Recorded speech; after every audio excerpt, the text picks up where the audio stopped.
It was supposed to be the happiest day of my life, the day I walked down the aisle in a dress I had dreamed of since I was a little girl. But as I exchanged vows with my husband, I felt another set of eyes on me. His eyes.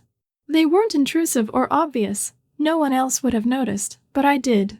It was like he could see straight through the lace and the pretense, straight into something even I hadn't acknowledged yet. His name was Alan. He was 58, a friend of my parents, and the kind of man who carried himself with quiet authority. There was something about him, a calmness, a self-assuredness, that made him stand out in any room. I knew I shouldn't have been paying attention to him that day, but I couldn't help it. Every glance in his direction felt like a secret, an unspoken acknowledgement of something neither of us dared to put into words. It was during the reception, surrounded by family and friends, when I caught him watching me again. My husband, Tom, was busy greeting guests, and I was left at the edge of the crowd, sipping champagne. Alan approached me, his steps deliberate but casual, and smiled. "Congratulations," he said, his voice deep and steady, the kind of voice that seemed to carry a lifetime of experience. "Thank you," I replied, my heart racing for reasons I couldn't explain. His gaze lingered a second too long, and I felt the weight of it. Then, as quickly as he'd appeared, he excused himself, leaving me to question why my skin was suddenly flushed. After that night, I convinced myself it was nothing. He was just another guest, and I was overthinking things. But as time went on, Alan's presence became a recurring theme. He appeared at family gatherings, always polite, always composed. His conversations were harmless, yet his eyes spoke volumes. It was subtle, so subtle that I wondered if I was imagining it. But deep down, I knew I wasn't. A year later, at my parents' anniversary dinner, something shifted. The evening was full of laughter and toasts, and I found myself seated next to Alan. At first, our conversation was light, the usual small talk about work and travel. But then his hand brushed against mine as we reached for the same glass of water. It was an innocent touch, but the jolt it sent through me was anything but. "Sorry," he murmured, withdrawing his hand, but his eyes met mine, and for a moment everything else in the room faded. The night ended uneventfully, but I couldn't stop replaying that moment in my head. It felt like a crack had formed in the carefully constructed walls of my life, letting in something I didn't fully understand but couldn't ignore. Months turned into years, and my marriage to Tom began to feel more like a routine than a partnership. We talked less, fought more, and the distance between us grew wider with each passing day. Alan, however, remained a constant, always in the background, always supportive. He never crossed any lines, at least not outwardly, but his presence alone seemed to stir something in me that I couldn't explain. Then, one evening, everything changed. It was a dinner party at my parents' house, and I had arrived early to help set up. Alan was already there, standing in the kitchen with my mother, discussing something about the wine. When she stepped out to grab something from the living room, it was just the two of us. "Need any help?" he asked, his tone casual, but there was an edge to it that made me pause. I shook my head, trying to focus on the task at hand, but I could feel him watching me. Finally, I turned to face him, and for the first time, he didn't look away. "I've always admired your strength," he said, his voice barely above a whisper. "Even when you probably don't realize it yourself." I froze, unsure how to respond. Before I could say anything, my mother returned, breaking the moment. But his words stayed with me long after the party ended, echoing in my mind as I lay awake that night. By then, I couldn't deny it any longer. There was something between us. Something I wasn't ready to face, but couldn't bring myself to ignore. And if I thought the past moments were confusing, what happened next would make them look trivial in comparison. It started with the little things, moments that seemed harmless at first, but in hindsight, there were cracks in the foundation of my marriage. Tom had become a ghost in our home, always preoccupied with work, his phone glued to his hand even during dinner. Conversations between us were reduced to logistics, bills, errands, schedules. The love we once shared was now a distant memory, buried under the weight of unspoken resentment and unmet expectations. Alan's reappearance in my life felt like an inevitability. At first, it was innocent enough. I had taken on a challenging project at work, one that required a level of expertise I didn't possess. My father, ever the problem solver, had suggested Alan. "He's brilliant with this sort of thing," he said, his tone casual, unaware of the storm his suggestion would ignite. When I reached out to Alan, he agreed immediately, his voice warm and reassuring over the phone. Our first meeting was professional, held at a quiet coffee shop where he patiently walked me through the complexities of the project. But as the weeks went by, those meetings became more frequent, more comfortable. What began as professional advice evolved into long conversations about life, love, and the paths we choose. One evening, after a particularly intense brainstorming session, Alan invited me to his home. "We'll have more space to spread everything out," he said, his tone neutral, though his eyes betrayed something deeper. I hesitated for only a moment before agreeing. His house was as I'd imagined it, tastefully decorated, every detail reflecting his meticulous nature. He poured us each a glass of wine, and we spread the documents across his dining table. At first, the conversation stayed on topic, focused and productive. But as the night wore on, the boundaries began to blur. I found myself laughing at his dry humor, leaning in as he spoke, drawn to the warmth in his eyes. Then it happened. A simple touch, his hand brushing against mine as we reached for the same page. It was nothing, and yet it was everything. My breath caught, and for a moment, the air between us seemed to hum with unspoken tension. "You deserve more," he said suddenly, his voice quiet but firm. The words hung in the air, heavy with meaning. I looked up at him, unsure how to respond. His gaze was steady, unwavering, and for the first time, I felt completely seen. I left his house that night with my mind racing. His words echoed in my head as I drove home, each syllable carving itself into my thoughts. I deserved more. Did I? For years, I had convinced myself that the cracks in my marriage were just part of life, that everyone felt this way eventually. But Alan's words had shaken something loose, something I could no longer ignore. The next few days were a blur of conflicting emotions. I threw myself into work, avoiding Alan's texts and calls, desperate to regain control of my spiraling thoughts. But avoiding him was impossible. The project required his input, and despite my best efforts, we ended up meeting again. This time, the tension between us was palpable. We sat across from each other at the coffee shop, our conversation laced with unspoken truths. He didn't press me about my sudden distance, but his eyes held questions I wasn't ready to answer. As we wrapped up the meeting, he reached across the table, his hand briefly covering mine. "You don't have to do this alone," he said, his voice low, almost a whisper. The gesture was so small, so fleeting, yet it left a mark I couldn't shake. That night, I found myself replaying our interactions, dissecting every glance, every word. It wasn't just his kindness or his wisdom that drew me in, it was the way he made me feel. With Alan, I felt alive in a way I hadn't in years, as though he had reignited a spark I thought had long since burned out. The next time I saw him, I didn't try to fight it. We met at his house again, this time under the pretense of finalizing the project. But as we worked, the space between us seemed to shrink. He stood behind me, pointing out something on the screen, and I felt the warmth of his breath on my neck. I turned to say something, but the words caught in my throat when I saw the look in his eyes. "I thought about this," he said, his voice barely above a whisper. "About us. I know it's complicated, but I can't pretend anymore." My heart raced as I struggled to process his words. The room felt smaller, the air heavier, as though the walls themselves were closing in. "Alan," I started, but he shook his head. "I don't expect anything from you," he said, stepping back slightly, giving me space. "I just needed you to know." His vulnerability disarmed me. For years, I had felt invisible, unnoticed, and now here he was, laying everything bare. I should have walked away, should have told him it wasn't possible. But instead, I stayed. We spent hours talking that night, peeling back layers of our lives, our regrets, our desires. There was no pretense, no judgment, just raw honesty. By the time I left, the line between right and wrong had blurred beyond recognition. As I drove home, my mind was a storm of conflicting emotions.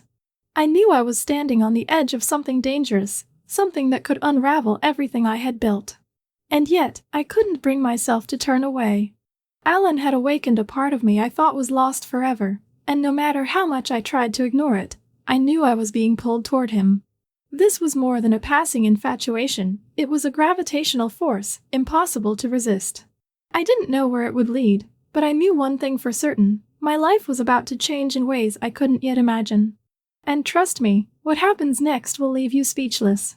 This story is far from over. The weeks leading up to the conversation with Tom were a blur of restless nights and endless overthinking. Every shared glance over breakfast, every passing exchange in the hallway, felt like a reminder of the life we'd built and the emptiness that had taken its place. But I couldn't stay in a marriage that felt more like a habit than a partnership. I knew what had to be done, yet the weight of it pressed down on me, suffocating and relentless. When I finally told him, it was like pulling the thread from a tightly wound spool. His expression was one of disbelief, quickly replaced by a quiet anger that lingered in the air between us. He didn't shout or argue. Instead, he simply said, "If this is what you want, I won't fight you. But I hope you know what you're doing." I didn't know what I was doing. Not entirely. But the words had been spoken, and there was no taking them back. As the days passed, we moved through the motions of separating our lives, splitting finances, notifying friends, and drafting legal documents. Each step felt both like a release and a deepening wound. Alan remained a steady presence throughout it all. He never pried or offered unsolicited advice. Instead, he was simply there, a text when he sensed I needed to vent, a supportive smile when we crossed paths. It was his calmness that steadied me when I felt like I was unraveling. When the papers were finally signed, I found myself sitting in my car outside the courthouse, staring at the rain streaking down the windshield. The realization hit me like a wave. I was free, but freedom felt heavier than I expected. My hands trembled as I reached for my phone, and before I could overthink it, I dialed Alan. He answered on the second ring. "How are you?" he asked, his voice laced with genuine concern. "I don't know," I admitted. "But I need to see you." Without hesitation, he said, "Come over." The drive to his house felt endless, the city lights blurring into a kaleidoscope of colors through the rain. By the time I arrived, the chill of winter had seeped into my bones. Alan greeted me at the door, his warm smile cutting through the cold. "Come in," he said, stepping aside to let me enter. His home, as always, was a sanctuary of warmth and comfort. The soft glow of a table lamp lit the kitchen, where he had already prepared 2 steaming mugs of tea. We sat at the small wooden table, the only sound the occasional clink of ceramic as we sipped in silence. "I told him," I finally said, my voice barely above a whisper. "It's done." Alan nodded, his expression unreadable. He didn't offer empty platitudes or hollow reassurances. Instead, he leaned forward slightly, his eyes meeting mine. "How do you feel?" "Tired," I admitted. "Relieved, I think. But scared. Everyone's going to judge me. My parents, my friends. They'll think I'm selfish." He reached across the table, his hand covering mine. The warmth of his touch sent a jolt through me, grounding me in the moment. "You did what you had to do," he said softly. "People will talk, but their opinions don't define you. This is your life." Tears welled in my eyes, and I blinked them away quickly, embarrassed by my vulnerability. But Alan didn't pull away. His thumb brushed lightly over my knuckles, a small gesture that carried more comfort than words ever could. "I've waited for this moment for years," he said suddenly, his voice low but steady. The confession hung in the air, heavy with unspoken meaning. I looked up at him, startled. "What do you mean?" He hesitated, searching for the right words. "I've cared about you for a long time," he admitted. "But I never wanted to be the reason you walked away from your marriage. I wanted you to make that decision for yourself, for your own happiness." My heart raced as his words sank in. For so long, I had felt alone, lost in a sea of doubts and fears. But here he was, offering me a lifeline, a safe harbor in the chaos. "I don't know what I'm doing," I confessed, my voice trembling. "I feel like everything is falling apart." Alan's gaze softened, and he squeezed my hand gently. "It's not falling apart," he said. "It's shifting. And sometimes, that's exactly what we need." We talked late into the night, the hours slipping by unnoticed. I told him about my fears, my regrets, and the small flickers of hope that kept me moving forward. He listened intently, his presence a steady anchor in the storm of my emotions. As the clock struck midnight, I realized how much the weight in my chest had lifted. For the first time in months, I felt like I could breathe again. Alan walked me to the door, his hand resting lightly on my back as we stood on the threshold. "Thank you," I said, my voice barely audible over the sound of the rain. For everything. He smiled, his eyes holding a warmth that seemed to reach into my very soul. You don't have to thank me, he said. I'm here because I want to be. I hesitated, the pull between us almost tangible. The air was thick with unspoken possibilities, but I wasn't ready, not yet. Instead, I stepped out into the rain, letting the cold droplets wash over me as I made my way to the car. As I drove home, my thoughts raced with a mixture of emotions, relief, fear, and an undeniable longing for something I couldn't quite name. Alan's words echoed in my mind, a steady refrain that both comforted and unsettled me. This wasn't the end of the story. Not by a long shot. Something was building, shifting, and I could feel it drawing closer with every passing moment. The weeks after my divorce felt like stepping into uncharted territory. The freedom I had longed for was now mine, but with it came uncertainty, like walking across thin ice and hoping it wouldn't crack beneath me. Alan became a constant presence in my life, his steady reassurance like a lifeline. Our conversations grew deeper, more intimate. We no longer talked only about projects or everyday trivialities. We discussed dreams, regrets, and the paths our lives had taken. It was as if he was peeling back layers of my guarded heart, showing me parts of myself I had long ignored. One Sunday, Alan invited me for a walk by the lake. The air was crisp, the kind of cold that stung your cheeks but made you feel alive. The sun was beginning to set, painting the water in hues of orange and gold. We strolled along the shore, our steps in sync, the world around us silent except for the gentle lapping of waves. I always loved this place, he said, breaking the silence. It's where I come when I need to think. I nodded, looking out at the horizon. It's peaceful, I said. I can see why. Alan stopped walking and turned to face me. His expression was serious, his eyes searching mine. I need to tell you something, he said, his voice steadied but soft. My heart skipped a beat. There was an intensity in his gaze that left no room for misunderstanding. What is it? I asked, though I already felt the weight of what he was about to say. I've always wanted to be near you, he said. Even when I couldn't. Even when it wasn't right. But now, everything's different. The world seemed to tilt as his words sank in. I opened my mouth to respond, but no words came. I felt exposed, as if he had reached into the depths of my soul and named the very thing I had been trying to deny. Alan, I began, but he stepped closer, his hand brushing against mine, tentative yet deliberate. You don't have to say anything, he said quickly. I just needed you to know. I've spent years waiting for this moment, for the chance to tell you how I feel. My chest tightened, emotions swirling in a chaotic storm. Fear. Longing. Relief. It was as if he had thrown open a door I wasn't sure I was ready to walk through. It's not that simple, I whispered, my voice trembling. I know, he said, his voice calm but firm. But I'm not asking for an answer right now. I just want you to know that I'm here. No matter what. The sun dipped below the horizon, and the sky darkened, mirroring the heaviness of the moment. We stood there for what felt like an eternity, the space between us charged with unspoken possibilities. In the following days, I found myself replaying his words over and over. They had unsettled something in me, cracked open a door to feelings I had tried so hard to suppress. My time with Alan felt like an escape from the world, a place where I could be my truest self. And yet, there was a part of me that hesitated, afraid of what might happen if I stepped over that invisible line. One evening, we met at a cozy cafe tucked away from the city's bustling streets. The atmosphere was warm and inviting, with soft music playing in the background and the aroma of freshly brewed coffee filling the air. Alan was already waiting for me at a corner table, his expression lighting up when he saw me walk in. I wasn't sure if you'd come, he admitted as I sat down across from him. I smiled faintly, my nerves buzzing beneath the surface. I almost didn't.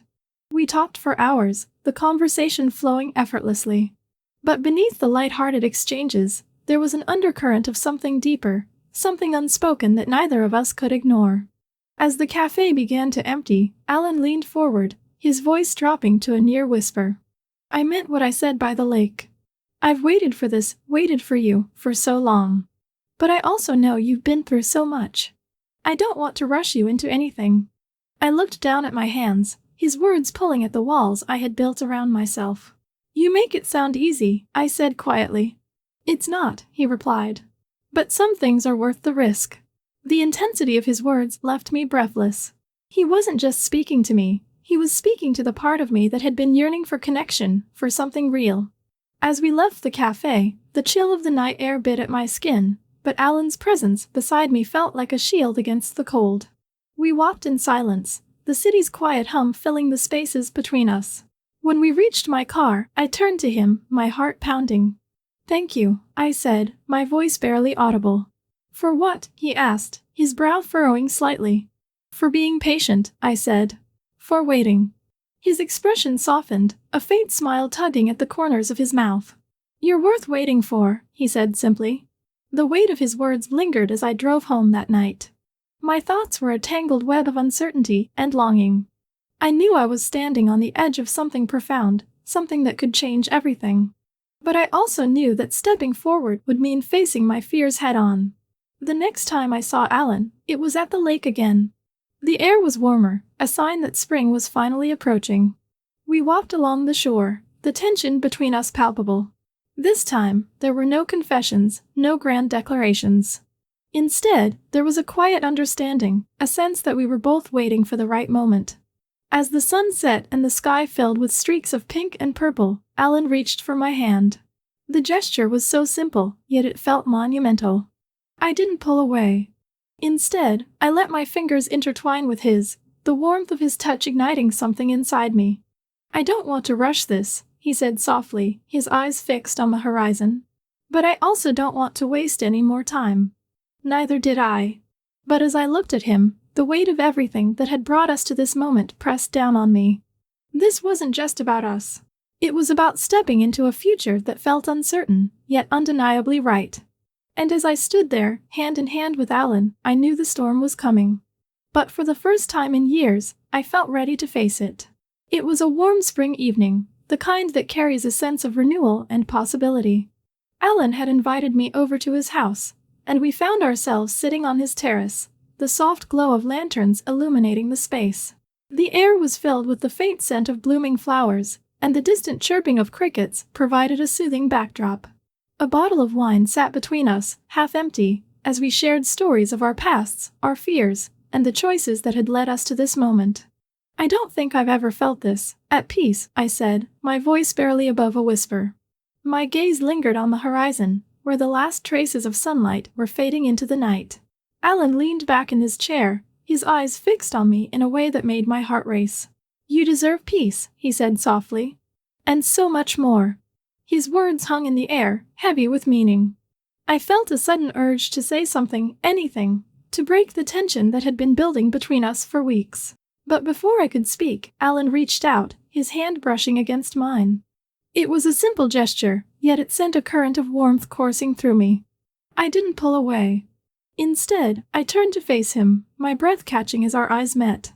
There was something in his gaze, an intensity, a vulnerability that left me frozen in place. He lifted his hand slowly, his fingers grazing my cheek with a tenderness that made my chest tighten. Can I tell you something? He asked, his voice low and steady. I nodded, unable to trust my own voice. I've wanted this for so long, he said. But only if it's what you want too. His honesty disarmed me. For a moment, all the doubts and fears that had held me back dissolved, leaving only the raw, undeniable connection between us. I reached up, my hand resting lightly on his, and for the first time, I let myself lean into the moment. Alan's fingers traced a line along my jaw, his touch deliberate yet gentle. The world around us seemed to fade, leaving only the warmth of his hand and the sound of our breaths. My heart pounded in my chest, but I wasn't afraid. I was present, fully and completely, in a way I hadn't been in years. He moved closer, his hand sliding to the back of my neck, his thumb brushing against my skin in a way that made my pulse quicken. There was no hesitation, no uncertainty, just a quiet understanding that this was exactly where we were meant to be. My own hands found their way to his shoulders, drawn by an invisible force I couldn't resist. Time seemed to stretch and blur, each second charged with an electricity that made the air around us feel alive. Alan's other hand rested on my waist, the weight of it grounding me even as my thoughts spiraled. I could feel his breath, warm and steady, and I knew there was no going back. The moment stretched into eternity, each touch, each movement a silent declaration of everything we hadn't said aloud. It wasn't rushed or frantic, it was deliberate, unhurried, as if the universe had paused just for us. My head tilted slightly, and his lips hovered near mine, so close that I could feel the heat radiating between us. And then, in that perfect, fragile moment, it happened. There's no need to go into detail, no need to describe the specifics. All I can say is that everything we had held back, everything we had suppressed, finally broke free. It was as if the walls we had built around ourselves crumbled in an instant, leaving us exposed, vulnerable, and completely alive. When it was over, we lay in silence, the weight of what had just happened settling over us. The night air was cool against my skin, but I didn't feel cold. Alan's arms wrapped around me, his steady presence a quiet reassurance that we had crossed a line together and that we weren't alone in it. "I don't regret this," I said finally, my voice barely audible. "Neither do I," Alan replied. His words were firm, unwavering, and I knew he meant them. The next morning, as sunlight filtered through the curtains, reality began to creep back in. I felt a pang of guilt, not for what had happened, but for what I knew would come next. My family, my friends, they wouldn't understand. There would be judgment, whispers, and questions I didn't have answers to. But as I looked at Alan, his hand resting lightly on mine, I felt a quiet certainty. "We'll face it together," he said, as if reading my thoughts. "None of it matters as long as we have each other." His words stayed with me as I left his house that morning, the warmth of his touch lingering on my skin. I knew the days ahead would be difficult, but I also knew that what we had was worth it. It was messy, imperfect, and complicated, but it was real. Now, here's where I'll leave it for you. What do you think? Would you have made the same choice? Let me know in the comments. I'm curious to hear your thoughts. This is the end of this chapter, but trust me, the story doesn't stop here.